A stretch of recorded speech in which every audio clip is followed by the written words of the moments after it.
जो व्यक्ति वक्त को समझ गया ना दोस्तों, उसने जिंदगी को जीतना सीख लिया। क्योंकि समय कभी भी किसी का इंतजार नहीं करता। जो चल पड़ा बस वही आगे निकल जाता है। जो चल पड़ा बस वही आगे निकल जाता है। नमस्कार दोस्तों, मैं ज्योतिष आचार्य सचिन कुकरेती आप सबका अपने चैनल नीलकंठ ज्योतिष में हार्दिक अभिनंदन करता हूं। दोस्तों, आज का सबसे पहले मैं आपको बताना चाहता हूं एक बात। ये साल 2026 एक ऐसा साल है जहां पर पूरे 12 साल के बाद देवताओं के गुरु गुरु बृहस्पति, वो प्लेनेट जो राह दिखाने वाले प्लेनेट हैं, जो ब्लेसिंग वाले प्लेनेट हैं, जिनके पास सबसे ज्यादा रिस्पॉन्सिबिलिटीज हैं ज्योतिष शास्त्र में, 11 मार्च के बाद बहुत बड़े बदलाव, मैं ये कहूंगा कि यू टर्न देखने को मिलेगा आपके जीवन में। क्योंकि ना केवल आपके लिए, पूरे हमारे अर्थ के लिए एक बहुत बढ़िया है कि बृहस्पति ब्रह्मांड के लिए बहुत अच्छा है। ब्लेसिंग बहुत अच्छी हो जाएंगी क्योंकि बृहस्पति उच्चस्थ हो जाएंगे। जब कोई प्लेनेट अपने कंफर्ट जोन में आ जाते हैं, उच्च के हो जाते हैं, बहुत अच्छी प्लेसमेंट लेके बैठते हैं, तो निश्चित बहुत अच्छे रिजल्ट देते हैं। अब मिथुन राशि आपके लिए क्या रिजल्ट है, क्योंकि गोचर में, ट्रांजिट में आपकी राशि से वो कहां उच्चस्थ होंगे, क्या रिजल्ट देंगे, चलिए जानते हैं। दोस्तों, ये कार्यक्रम जन्म राशि चंद्र राशि पर आधारित है। अगर आप अपनी जन्म कुंडली पे विश्लेषण करवाना चाहते हैं तो नंबर सिर्फ चैनल और वीडियो की डिस्क्रिप्शन में। फिलहाल अभी आपको समझना होगा कि ये बृहस्पति 11 मार्च के बाद क्या करने वाले हैं आपके जीवन में, कैसे करने वाले हैं, समझाऊंगा आपको। 11 मार्च को देवताओं के गुरु बृहस्पति सबसे पहले तो आपके यहां पर हो जाएंगे मार्गी। अब यहां से आपकी एक नई कहानी शुरू होने वाली है। क्योंकि जब यहां पे वो मार्गी होंगे, और सबसे पहले वो आपके कहां के स्वामी हैं, आपके 7th के भी स्वामी हैं और आपके 10th के भी स्वामी। स्वामी यानी कि लॉर्ड है। ये 10th हाउस किस चीज का होता है, करियर का। ये किस चीज का होता है, विवाह का, पार्टनरशिप का और अपोजिट पर्सन का।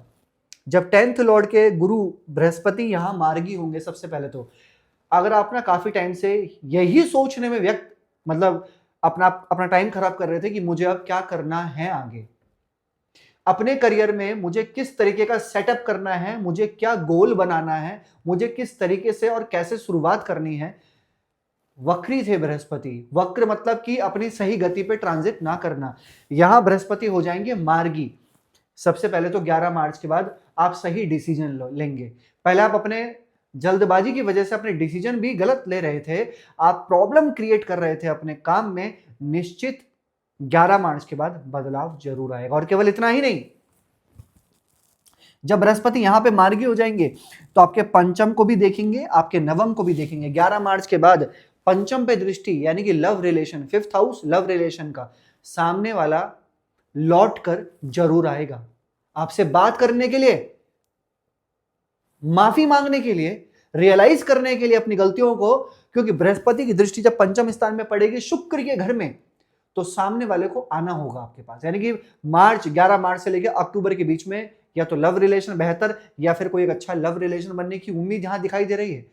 इसके साथ साथ बृहस्पति की 7th हाउस पे दृष्टि है, अपने ही घर पे। कैसे, मार्गी शनि की दृष्टि जब 7th हाउस में पड़ेगी और फिर बृहस्पति उच्चस्थ भी होंगे जून में, तो क्या ऐसा हो सकता है कि कहीं आपकी बात फाइनल ना हो शादी से रिलेटेड, या कोई आपका रिश्ता कंफर्म ना हो अगर आप ट्राई कर रहे हैं तो।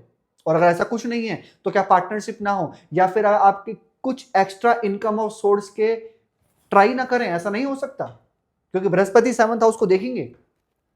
लेकिन असली गेम और असली मजा तो आपको तब आएगा जब 12 साल के बाद बृहस्पति यहां 2nd हाउस में आपके उच्च के हो जाएंगे जून में।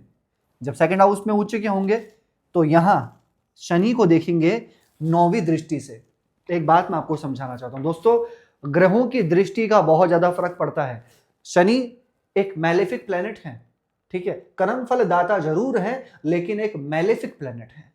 न्यायाधीश जरूर है लेकिन जिस हाउस में बैठते हैं वहां स्ट्रगल भी डालते हैं, शनै हो जाते हैं। क्योंकि लेकिन बृहस्पति की दृष्टि जैसे ही शनि पे पड़ेगी 10th हाउस करियर में, और शनि पे आपका काम रुका हुआ था ना, या काफी टाइम से आप ट्रांसफर की सोच रहे थे, आप काफी टाइम से प्लेस चेंज करना चाह रहे थे, काफी टाइम से आप प्रमोशन का इंतजार कर रहे थे, या काफी टाइम से आपके पास जॉब नहीं थी और जॉब को सर्च कर रहे थे, मैं निश्चित आपसे कह सकता हूं जून से लगाकर अक्टूबर तक बहुत ही ज्यादा अच्छे योग हैं आपके लिए।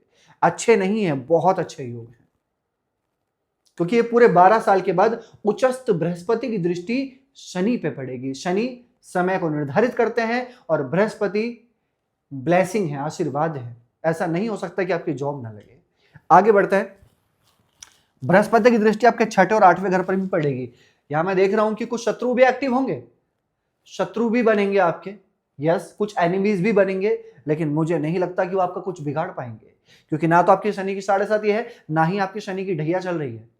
मुझे नहीं लगता कि शत्रु आपको कुछ बिगाड़ पाएंगे, या शत्रु कुछ भी किसी भी तरीके की हानि आपको पहुंचा सकते हैं।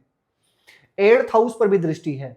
मैं देख रहा हूं कि रुका हुआ धन, रुका हुआ काम, पेंडिंग प्रोसेस आपके अब कंप्लीट होने वाले हैं। बस आप अपने साइड से एफर्ट्स डालो।